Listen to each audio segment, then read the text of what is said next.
Good morning to all of you. Today we are discussing about the homework example 14. Some students say something is not understandable. So I think I can repeat it. I can solve it. I have solution. It's a college example. So I just solve it. Everyone can make concentration.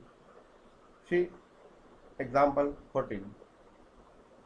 X and Y. Who is the co-venturer? C. X and Y enter into joint venture. What is the purpose? To build a multi-story building. શેના માટે એ લોકો ભેગા થાય છે? Multi storey building માટે ભેગા થાય છે. દરેક જણ કોન્સન્ટ્રેશન કરો. They agreed to share the profit and losses equally. એ લોકો પ્રોફિટ અને લોસ ઇક્વલી ડિસ્ટ્રીબ્યુટ કરવા માટે એગ્રી થાય છે. Up to ₹50,000. 12થમાં આવો પોઈન્ટ આવતો હતો, ખ્યાલ હોય તો, કે અમુક રૂપિયા સુધીનો શેર ઇક્વલી ડિસ્ટ્રીબ્યુટ કરવાનો, બાકીનો પ્રોફિટ એન્ડ લોસના રેશિયોમાં ડિસ્ટ્રીબ્યુટ કરવાનો. એવું ફાઇનલ એકાઉન્ટમાં એક્ઝામ્પલ આવતું. સેમ એક્ઝામ્પલ છે, કોઈ ચેન્જ નથી. Up to 50,000 of the profit and loss from the venture thereafter. શું શબ્દ વાપર્યો છે? thereafter. The profit and loss are to be shared in the ratio of 3:2. અને પછીનો પ્રોફિટ અને લોસ 3:2 માં ડિસ્ટ્રીબ્યુટ કરવાનો છે. X contribute plant and machinery worth ₹40,000. કોણ કન્ટ્રીબ્યુટ કરે છે? એક્સ કન્ટ્રીબ્યુટ કરે છે. કેટલા રૂપિયા? 40,000. અત્યાર સુધી જે ઇન્ફોર્મેશન વાંચી, આ ઇન્ફોર્મેશન, આ 3 લાઈન હતી એ ઇન્ફોર્મેશન હતી. કોઈ ટ્રાન્ઝેક્શન અહીંયાથી શરૂ થાય છે. X contribute plant and machinery worth ₹40,000 and meet realization expenses worth ₹10,000. અને રિયલાઇઝેશન એક્સપેન્સીસ 10,000 રૂપિયા કરે છે. તો પહેલી જ એન્ટ્રી અહીંયા આગળ શું આવશે? એક્સે પ્લાન્ટ એન્ડ મશીનરી લાવ્યું અને રિયલાઇઝેશન એક્સપેન્સીસ ઇન્કર કર્યો છે. બંને ફર્મ માટે, વેન્ચર માટે એક્સપેન્સીસ કહેવાય. તો એન્ટ્રી આવશે જોઈન્ટ વેન્ચર અકાઉન્ટ ડેબિટ. એમાં કયા કયા એક્સપેન્સીસ એમાં શેના છે? તો એક છે પ્લાન્ટ એન્ડ મશીનરી અને બીજું છે એક પ્લાન્ટ એન્ડ મશીનરી, બીજું રજિસ્ટ્રેશન એક્સપેન્સીસ.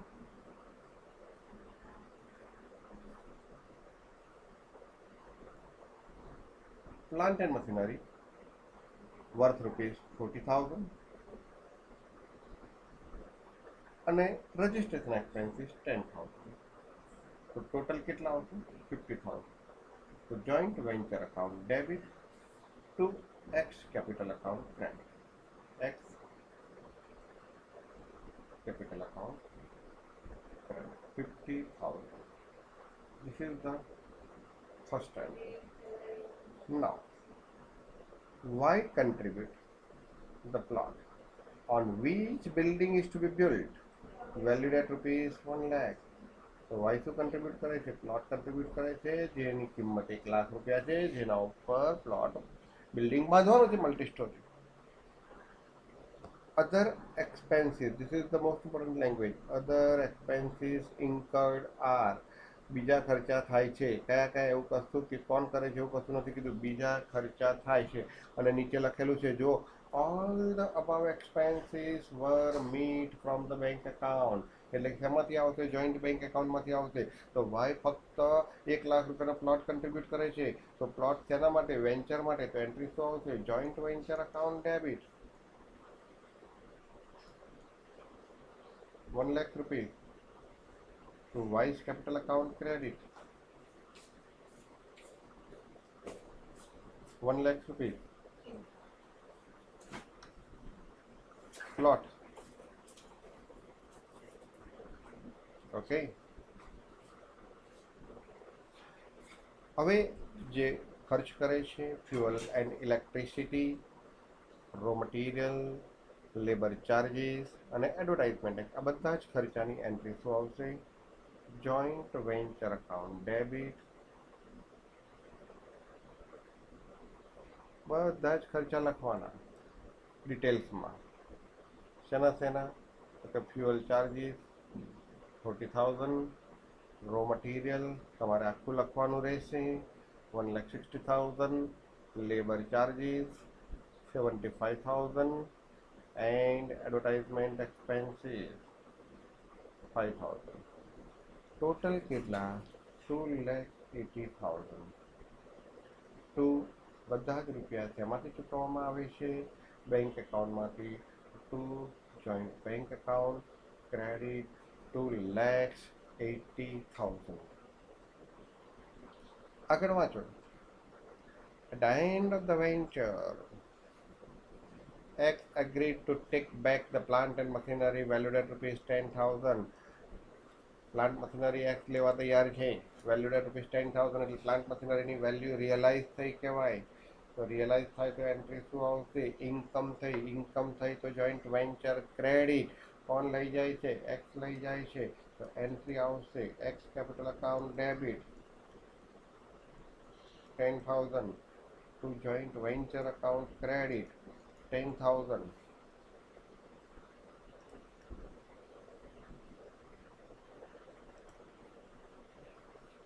આગળ વાંચો.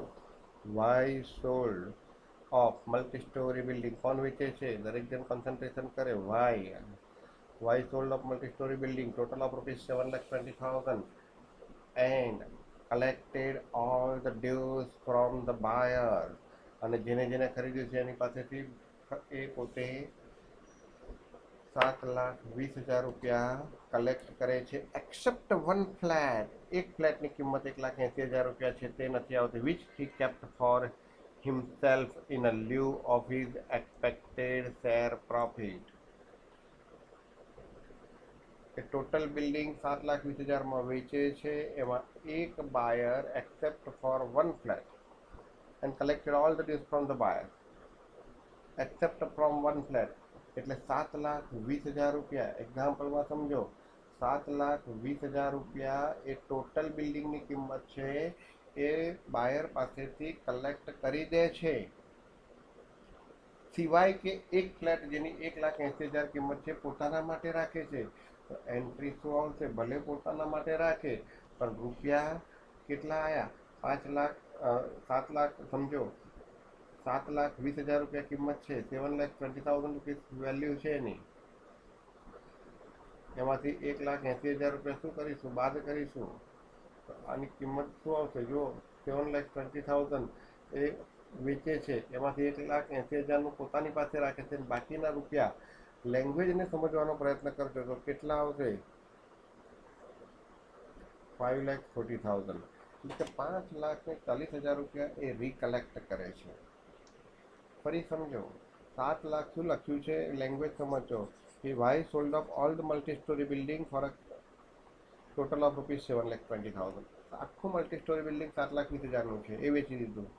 And collected all the dues from the buyer. અને બાયર પાસેથી જે લેવાના તે લઈ લીધા, પણ કેટલા? તો કે એક્સેપ્ટ ફોર વન ફ્લેટ, કે આખા બિલ્ડિંગમાં એક ફ્લેટ હતો જેની કિંમત 1,80,000 હતી, એને પોતાના પાસે રાખ્યો. તો એનો મતલબ શું થયો કે બાયર પાસેથી એને કેટલા કલેક્ટ કર્યા? 5,40,000. તો એ કેવા આવ્યા? રોકડા આવ્યા. તો જોઈન્ટ બેંક એકાઉન્ટ ડેબિટ. સમજો, જોઈન્ટ બેંક એકાઉન્ટ ડેબિટ કેટલા? 5,40,000. 1,80,000 રૂપિયાનો ફ્લેટ એને પોતાના પાસે રાખ્યો છે, એટલે આપણી વેન્ચરે, આપણું પેઢીએ એના પ્રત્યેનું લેનું. તો એક્સ કેપિટલ અકાઉન્ટ ડેબિટ એ પોતાના માટે રાખે છે, એટલે આપણું એના પ્રત્યેનું લેનું એક્સ કેપિટલ અકાઉન્ટ ડેબિટ 1,80,000. પણ ફોર્મની આવક કેટલી? તો આખું મલ્ટી સ્ટોરી બિલ્ડિંગ કેટલામાં વેચાયું? તો 7,20,000. તો to joint venture account credit 7,20,000. આખું મલ્ટી સ્ટોરી બિલ્ડિંગ આટલા રૂપિયામાં વેચાયું છે, જે એને પોતાની પાસે રાખ્યું. સમજો ને, એના રૂપિયા એને આપ્યા નથી કે ભાઈ મારો જે શેર થાય એમાં મારું એડજસ્ટ કરી લઈશું. The venture agreed to maintain their venture account in a separate set of books of account and asked you to prepare joint venture account, joint bank account and co-venturers capital account. Okay, તો હવે આ entry મેં તમને સમજાઈ એ પ્રમાણે posting કરવાનું છે. તમે પહેલી entry joint venture debit two x capital credit. તો જોઈન્ટ વેન્ચરની ડેબિટ સાઇડ તમે જોઈ શકો છો. એક્સ કેપિટલ કેટલા રૂપિયા છે? 40,000 ને 10,000 50,000. તો આ પહેલી એન્ટ્રી, બરોબર, આપણા પ્રમાણે આ પહેલી એન્ટ્રી. 2x કેપિટલ અંડરલાઇન કરીને આ પ્રમાણે પણ લખી શકાય. 2x કેપિટલ અકાઉન્ટ અંડરલાઇન કરીને પ્લાન અને રજિસ્ટ્રેશન એક્સપેન્સિસ 40,000, 10,000 અને અહીંયા આગળ આના બદલે 50,000 આવું પણ લખી શકાય, કાં તો અલગ અલગ એન્ટ્રી પણ લખી શકાય. તો જોઈન્ટ વેન્ચરની ડેબિટ એક્સ કેપિટલ ક્રેડિટ. જો X capital by joint venture આ શેના છે? રો મટીરિયલના છે અને રજિસ્ટ્રેશન એક્સપેન્સીસના છે. એટલે અહીંયા આગળ તમારે આ રીતના 50,000 લખવા હોય તો પણ લખી શકાય, બરાબર છે. આ જે 40,000 છે એના બદલે 50,000 લખવા હોય તો પણ લખી શકાય અને અંડરલાઇન કરીને તમારે લખી શકાય કે રો મટીરિયલના અને રજિસ્ટ્રેશન એક્સપેન્સીસના 40,000 અને 10,000. અધરવાઇઝ તમે ડિટેલ અહીંયા ના લખો ને ખાલી આ રીતના લખી શકો raw material and registration expenses તો પણ ચાલે. આ પહેલી એન્ટ્રીનું કોસ્ટિંગ. ઓકે, તો આ આપણી પહેલી એન્ટ્રીનું કોસ્ટિંગ. બીજી entry joint venture debit to joint bank credit. બીજી એન્ટ્રી જોઈન્ટ વેન્ચરની debit 2,80,000 to joint bank account credit 2,80,000. ત્રીજી એન્ટ્રી સોરી આ ત્રીજી એન્ટ્રી, બીજી એન્ટ્રી રહી ગઈ ડિસ્કશન કરવાની. બીજી entry joint venture debit to Y's capital credit to joint venture debit to Y's capital. આ ત્રીજી એન્ટ્રી.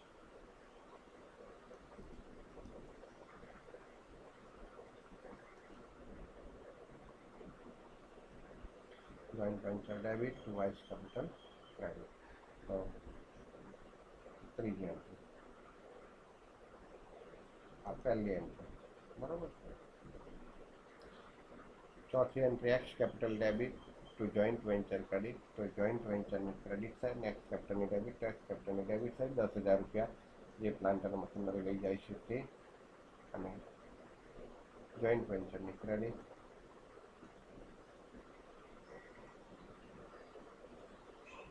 પાંચમી entry joint bank debit X capital debit to joint venture. તો જોઈન્ટ બેંક ડેબિટ પાંચમી entry X capital account debit to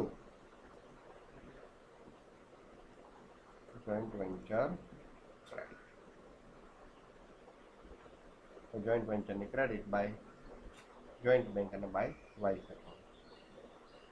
actually આપણે કો વેન્ચરસ account લખીએ છીએ એટલે અહીંયા તમે એકલું કેપિટલ અકાઉન્ટના બદલે વાઇસ અકાઉન્ટ લખશો ને તો ચાલશે. કેપિટલ શબ્દ વાપરવાનો નથી દરેક દાખલામાં. કોલેજના સોલ્યુશન પ્રમાણે જે આપ્યું છે એ રીતના હું તમને સમજાવું છું. કોલેજના સોલ્યુશનમાં નથી શબ્દ લખતા તો પછી આપણે લખવાની જરૂર નથી, નહીં તો એ લોકો શું કરશે? માર્ક્સ કાપી નાખશે. 5 એન્ટ્રી પતી ગઈ એટલે ડિફરન્સ આવે. જોઈન્ટ વેન્ચરનું ટોટલ કરવાનું તો 7,30,000, 7,30,000 અને તારો સરવાળો કરો 4,30,000. 7,30,000 એમાંથી 4,30,000 બાદ કરો એટલે પ્રોફિટ કેટલો આવ્યો? 3 લાખ. એમાંથી 50,000 રૂપિયા પ્રોફિટ કેવી રીતના વેચવાનું છે અને 2,50,000 રૂપિયા પ્રોફિટ કેવી રીતના વેચવાનું છે? તો આપણને પહેલી જ લાઈનમાં કીધેલું 50,000 રૂપિયા પ્રોફિટ કેવી રીતના ડિસ્ટ્રીબ્યુટ કરવાનો છે? ઇક્વલી, અને બાકીના 3/2માં. તો 50,000 રૂપિયા ઇક્વલી એટલે કે એક્સ અને વાયમાં કેટલા આવે? ઇક્વલી ડિસ્ટ્રીબ્યુટ કરો તો 25,000 રૂપિયા 1:2 અને આ 3:4. તો એક્સ અને વાયમાં કેટલા આવે? 5 વડે ડિવાઈડ કરો. 5 × 25, 5 × 15, 1,50 નું 5 × 10, 1 લાખ. હવે તમે સરવાળો કરો તો તમને ખબર પડે એક્સનો ટોટલ 25,000 અને આ બંનેનો સરવાળો 1,25,000 અને વાયનું ટોટલ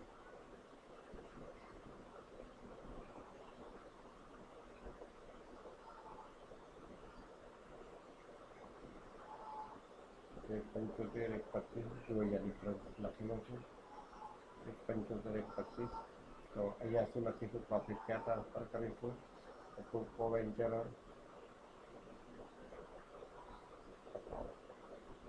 બ્રેકેટમાં વર્કિંગ નોટ ઓન બતાવી દેવાનું ને આ પ્રમાણે વર્કિંગ કરી લેવાનું. તો આ પ્રમાણે એક્ઝામ્પલ બનાવે. ઓકે, તો આઈ હોપ કે દરેકને 14મું એક્ઝામ્પલ સમજણ પડી હશે. કોલેજનો દાખલો છે, જોઈ શકો છો.